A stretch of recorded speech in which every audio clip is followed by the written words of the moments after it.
গেছেন। আমার প্রিয় ভাইরা,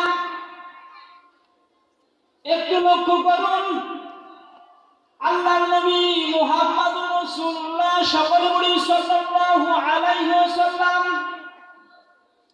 নবীজির উকবা ইবনে আবি মুহিতের বাড়িতে দাওয়াত খাওয়ার জন্য পৌঁছে গিয়েছেন।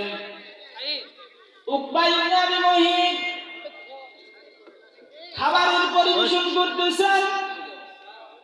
নবীজি দাঁড়িয়ে আছেন, আর সমস্ত মেহমানগুলি খাবার বসে গিয়েছেন, কিন্তু নবীজি দাঁড়িয়ে আছেন।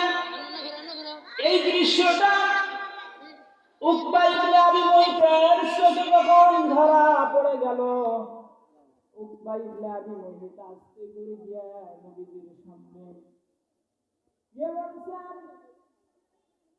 ও নবীজি, সমস্ত মানুষগুলি খাবার বসে গিয়েছেন, খাবার পরিবেশন করা হচ্ছে। ও আল্লাহর নবী, আপনি বসেন, আপনি বসে খাওয়া দাওয়া সেরে নেন।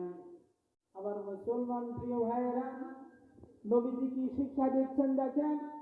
নবীজি এবার বলছেন, ও উকবা ইবনে আবি মুহিত, তুমি কি জানো না আমি কোন মুশরিকের বাড়িতে খাই না? এবার উকবা ইবনে আবি মুহিত এই কথাটা শোনার সঙ্গে সঙ্গে লজ্জায় পড়ে গেল। আরে এখানে মক্কা নগরীর বড় নেতা লিডাররা এসেছেন, যে জায়গায় মক্কা নগরীর নেতা লিডার প্রতিপক্ষী লোক এসেছেন, এই জায়গায় যদি মুসলমানের নবী না খায় আর বাঁচায়, তাহলে এটা আমার লজ্জার ব্যাপার, এটা আমার ঘৃণার ব্যাপার। যে কোনো কৌশল অবলম্বন করে হলেও